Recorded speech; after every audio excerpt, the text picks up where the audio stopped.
Assalamualaikum warahmatullahi wabarakatuh. Pada malam ini kami akan mempresentasikan teori struktural robot kantor untuk memenuhi tugas apresiasi prosa dengan dosen pengampu Mena Febriani. Sebelumnya saya akan memperkenalkan anggota kelompok. Yang pertama ada Amanda Sisiani, yang kedua ada Muhammad Faizudin, yang ketiga ada Yovan Azhara Wardoyo, yang keempat ada Dika Amalia Darja, yang kelima ada Sesi Dwi Oktavianti, yang keenam ada Dwi Rumanti, yang ketujuh ada Joaquina Dalgardila, yang kedelapan ada Dwi Nusratari, dan yang terakhir ada Lailatul Insyirah. Next. Ya, selanjutnya untuk saudara Sep Dwi Irfanti, saya persilakan. Baik, terima kasih. Strukturalisme Robert Sutton. Sang itu mengungkapkan bahwa teori struktural adalah suatu disiplin yang memandang karya sastra sebagai suatu struktur yang terdiri atas beberapa unsur yang saling berkaitan antara satu dengan yang lainnya. Analisis struktural bertujuan untuk membongkar dan memaparkan cermat, teliti, semendetail, dan memandang mungkin keterkaitannya dan keterjalinan semua anasir dan aspek karya sastra yang bersama-sama menghasilkan makna menyeluruh. Tata membagi strukturnya menjadi 3 bagian. Apa saja bagian tersebut?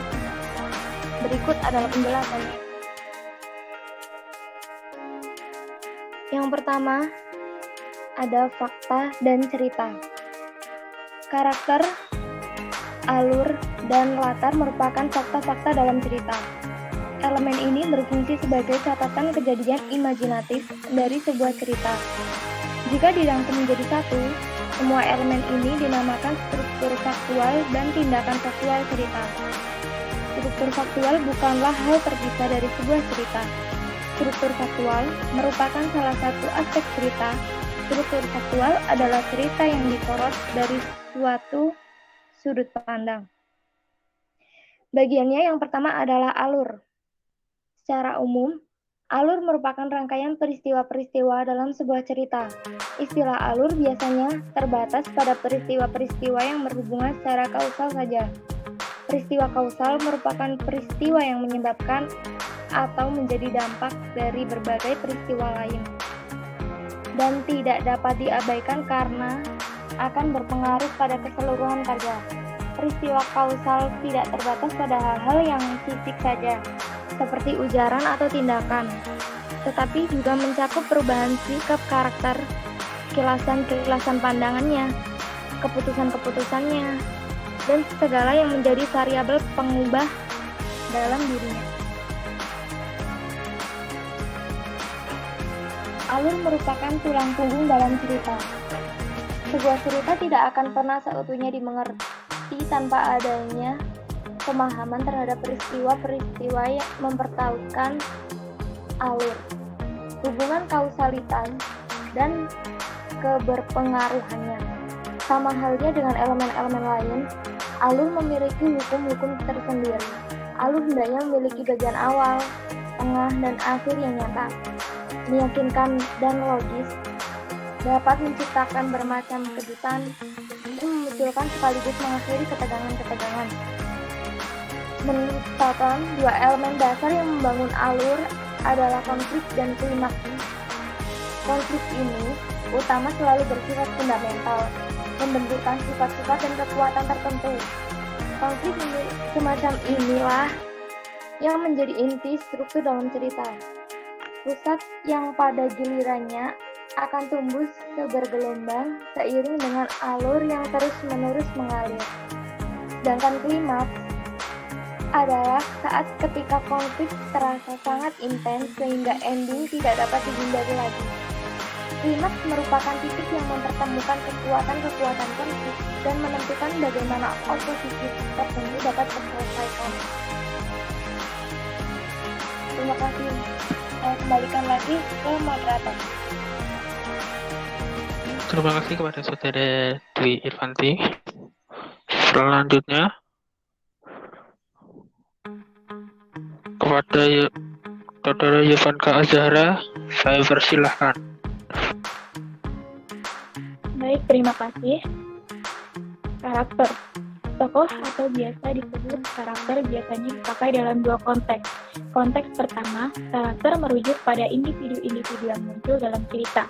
Konteks kedua, karakter merujuk pada berbagai percampuran dari berbagai kepentingan, keinginan, emosi, dan prinsip moral dari individu-individu tersebut. Karakter utama yaitu karakter yang terkait dengan semua peristiwa yang berlangsung dalam cerita. Biasanya, peristiwa-peristiwa ini menimbulkan perubahan pada diri sang karakter atau pada sikap kita terhadap karakter tersebut. Selanjutnya, latar. Latar adalah lingkungan yang meliputi sebuah peristiwa dalam cerita, semesta yang berinteraksi dengan peristiwa-peristiwa yang sedang berlangsung. Dari segi detail, dibagi menjadi dua, yaitu latar netral dan latar tipikal. Latar netral adalah latar yang tidak memiliki dan tidak mendiskusikan sifat tertentu yang menonjol yang terdapat dalam sebuah latar, sesuatu yang justru dapat membedakannya dengan latar-latar lain. Latar tipikal. Latar tipikal adalah yang memiliki sifat latar belakang tertentu, baik yang tidak ada tempat, waktu, maupun sosial. Dari segi unsur, dibagi menjadi tiga, yaitu latar tempat, latar waktu, dan latar suasana. Latar tempat adalah di mana tempat tokoh atau si pelaku mengalami kejadian atau peristiwa di dalam cerita. Contohnya di dalam bangunan tua, di sebuah gedung, dan lain sebagainya. Latar waktu. Latar waktu adalah saat di mana tokoh ataupun si pelaku melakukan sesuatu pada saat kejadian peristiwa dalam cerita yang sedang terjadi. Contoh, pagi hari, siang hari, sore hari, dan lain sebagainya. Latar suasana.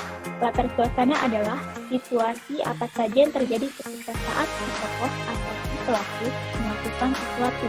Misalnya saat galau, gembira, lelah, dan lain sebagainya. Baik, selanjutnya akan saya kembalikan kepada moderator. Terima kasih Saudara Yovanka Azhara atas presentasinya. Selanjutnya untuk Saudara Dika Amalia Darda, saya persilahkan. Baik, terima kasih atas waktunya. Tema. Tema merupakan elemen yang relevan dengan setiap peristiwa dan detail sebuah cerita. Sesuatu yang menjadikan suatu pengalaman yang begitu diingat.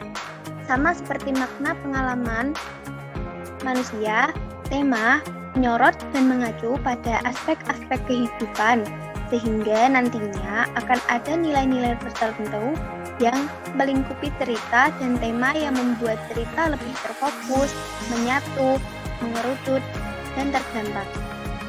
Menurut Stedden, tema hendaknya memenuhi beberapa kriteria. Yang pertama, tidak terpengaruh oleh berbagai detail cerita yang saling berkontradiksi. Kedua, selalu mempertimbangkan berbagai detail menonjol dalam sebuah cerita. Ketiga, tidak terpengaruh oleh berbagai detail cerita yang saling berkontradiksi. Keempat, tidak sepenuhnya bergantung pada bukti-bukti yang tidak secara jelas diutarakan atau hanya disebut sebagai implisit. Kelima, diujarkan secara jelas oleh cerita yang bersangkutan. Terima kasih, saya kembalikan kepada moderator. Terima kasih kembali Saudara Dika Amalia Darda. Selanjutnya Saudara Audina Salsabila, saya persilakan. Baik, terima kasih. C. Sarana kesastraan. Sarana kesastraan adalah teknik yang dipergunakan oleh pengarang untuk memilih dan menyusun detail-detail cerita, peristiwa, dan kejadian menjadi pola yang bermakna. 1. Judul. Judul selalu relevan terhadap karya yang dia punya sehingga keduanya membentuk satu kesatuan. Pendapat ini dapat diterima ketika judul mengacu pada sang karakter utama atau satu latar tertentu. Akan tetapi, bila judul tersebut mengacu pada satu detail yang tidak menonjol, judul semacam ini acap menjadi petunjuk makna cerita bersangkutan. Terima kasih, kembali ke moderator. Terima kasih kembali saudara Audina Salsabila. Yang selanjutnya untuk saudara Safety, saya persilahkan. Baik, terima kasih atas waktunya. Sudut pandang. Sudut pandang adalah rentang sudut perspektif yang terekam oleh kamera. Menurut Robert Stanton, dari sisi tujuan, sudut pandang terbagi menjadi 4 tipe utama, yaitu 1. Orang pertama utama, sang karakter utama bercerita dengan kata-katanya sendiri. 2. Orang pertama sampingan, cerita dituturkan oleh satu karakter bukan utama. 3. Orang ketiga terbatas. Pengarang mengacu pada semua karakter dan memosisikannya sebagai orang ketiga tetapi hanya menggambarkan apa yang dapat dilihat, didengar, dan dipikirkan oleh satu orang karakter saja. 4. Orang ketiga tidak terbatas. Pengarang mengacu pada setiap karakter dan memosisikannya sebagai orang ketiga menurut Stanton. Next. Gaya dan ton. Gaya adalah cara pengarang dalam menggunakan bahasa. Meski dua orang pengarang memakai alur, karakter, dan latar yang sama, hasil tulisan keduanya bisa sangat berbeda. Kemudian, ton merupakan sikap emosional pengarang yang ditampilkan dalam cerita. Dalam sastra, gaya adalah cara pengarang dalam menggunakan bahasa. Meski dua orang pengarang memakai alur karakter dan latar yang sama, hasil tulisan keduanya bisa sangat berbeda. Itu dalam sastra. Kedua, seorang pengarang mungkin tidak memilih gaya yang sesuai bagi dirinya, akan tetapi gaya tersebut justru pas dengan tema cerita, menurut Stanton. 3. Satu elemen yang amat terkait dengan gaya adalah ton. Ton adalah sikap emosional pengarang yang ditampilkan dalam cerita, seperti yang saya sampaikan tadi. Ton bisa menampak dalam berbagai wujud, baik yang ringan, romantis, ironis, misterius, senyap, bagai mimpi, atau penuh perasaan, menurut Stanton. Terima kasih.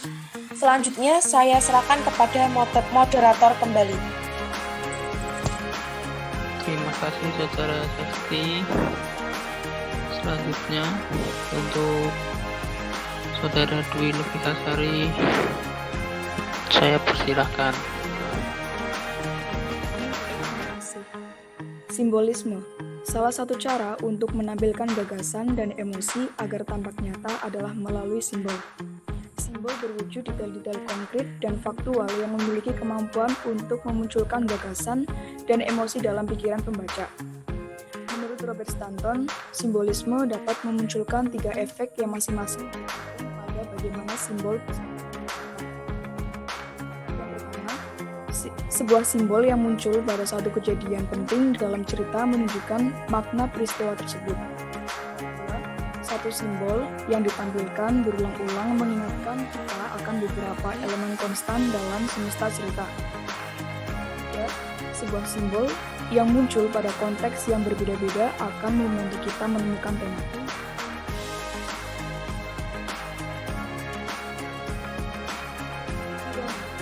Ironi dimaksudkan sebagai cara untuk menunjukkan bahwa sesuatu berlawanan dengan apa yang telah diduga sebelumnya. Ironi dapat ditemukan dalam hampir semua cerita, terutama yang dikategorikan dapat memperkaya cerita seperti menjadikannya menarik, menghadirkan efek-efek tertentu, humor atau pathos, memperdalam karakter, merekatkan struktur alur, menggambarkan sikap pengarang, dan menguatkan tema. Pada dunia fiksi, ada 2 jenis ironi yang dikenal luas, yaitu ironi dramatis dan tone ironis. Ironi dramatis atau ironi alur dan situasi biasa melalui kontras diametris antara penampilan dan realitas, antara maksud dan tujuan sesuatu, dengan apa yang sebenarnya terjadi. Sedangkan tone ironis atau ironi verbal digunakan untuk menyebut cara berekspresi yang mengungkapkan makna dengan berkebalikan. kasih. Selanjutnya saya kembalikan kepada moderator.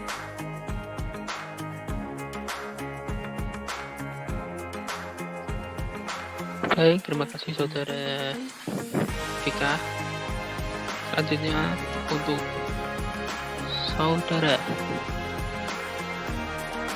Amanda Sustiani, saya persilahkan. Menggunakan analisis struktural praktis. Yang pertama, alur adalah rangkaian peristiwa-peristiwa dalam sebuah cerita. Istilah alur biasanya terbatas pada peristiwa-peristiwa yang terhubung secara kausal saja. Alur dalam cerpen Adinya Riwayah karya Taufik Al-Hakim adalah alur campuran. Alur campuran adalah alur yang tidak eksplisit memaparkan konflik secara kronologis. Cerpen tersebut juga memakai alur regresif karena terdapat kronologi cerita yang tidak urut. Yang kedua, karakter. Karakter biasanya dipakai dalam dua konteks.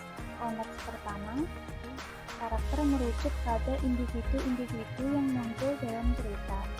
Konteks kedua, karakter merujuk pada pencampuran dari berbagai kepentingan.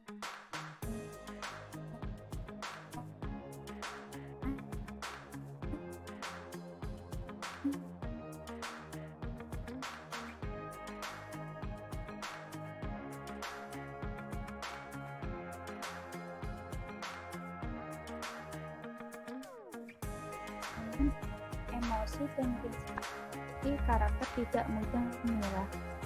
Dia tetap berusaha mempertanyakan apa yang terjadi pada dirinya dan mana istrinya. Ketika ia telah percaya dirinya telah mati dan istrinya juga meninggal, dia terus saja meminta agar mereka tidak dipisahkan pada kehidupan selanjutnya. Istri, karena karakter tokoh si istri ketika menjadi istri suami seorang dokter tidak ditampilkan dengan eksplisit. Si istri mempunyai karakter seseorang yang perhatian dan penuh kasih sayang.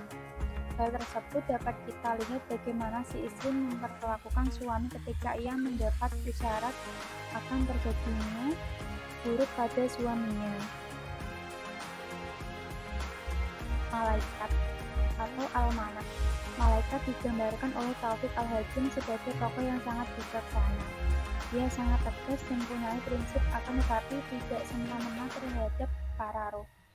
Dia bersikap apa adanya berdasarkan kemampuan dan kekuasaannya.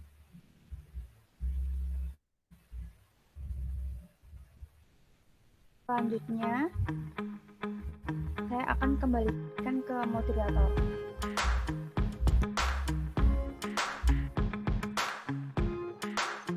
Baik, Saudara Laila, bisa melanjutkan yang telah dipresentasikan oleh Saudara Amanda. Baik, saya akan melanjutkan dari presentasi dari Amanda Sustiani. Itu 3 latar. Latar adalah lingkungan yang melingkupi sebuah peristiwa dalam cerita. Semesta berinteraksi dengan peristiwa-peristiwa yang sedang berlangsung. Latar dapat berwujud dekor atau tempat. Latar juga dapat berwujud waktu-waktu tertentu, periode utama sejarah. Dalam cerpen yang dianalisis ini terdapat 2 latar, yaitu yang pertama latar tempat. Latar tempat yang digambarkan oleh pengarang pada dasarnya adalah 2 alam yang berbeda.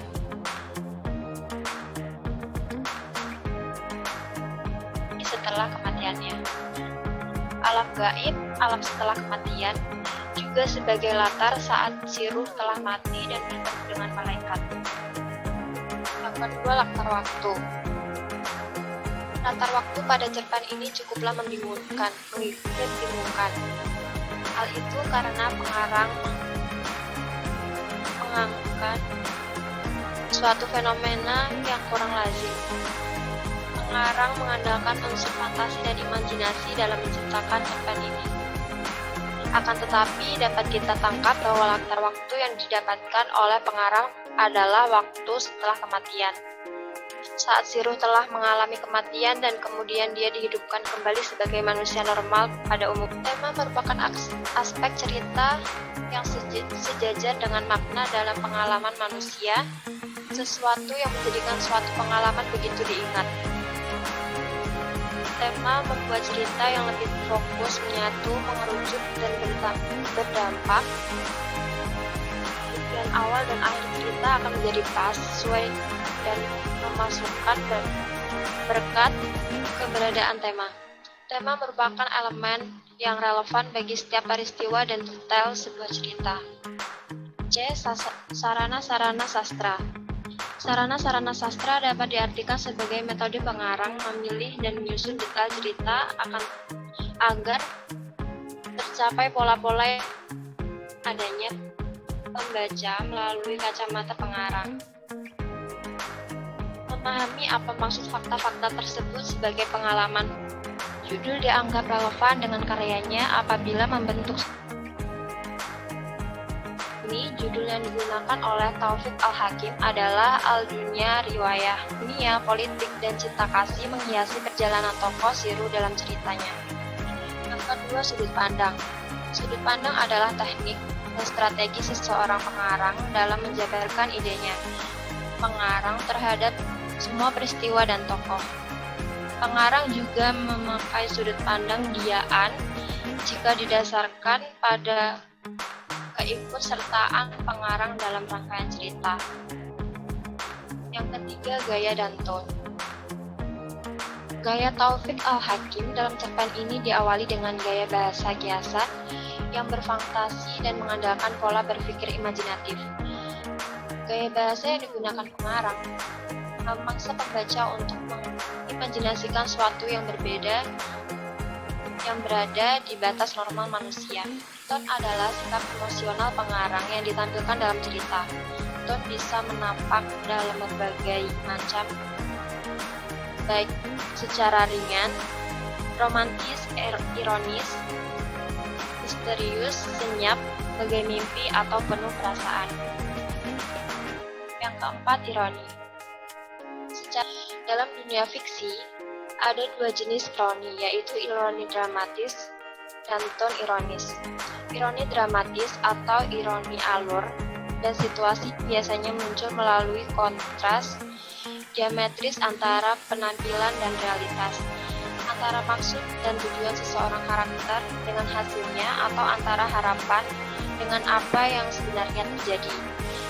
Ironi verbal digunakan untuk menyebut cara berekspresi yang mengungkapkan makna dari cara sebaliknya.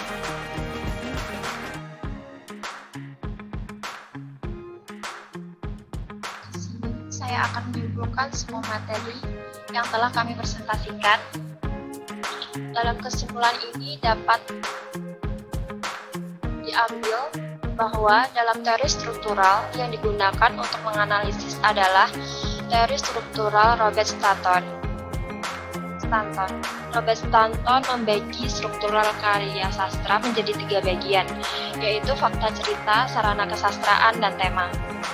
Pada fakta cerita terbagi dari 3 bagian, yaitu alur, karakter, dan latar.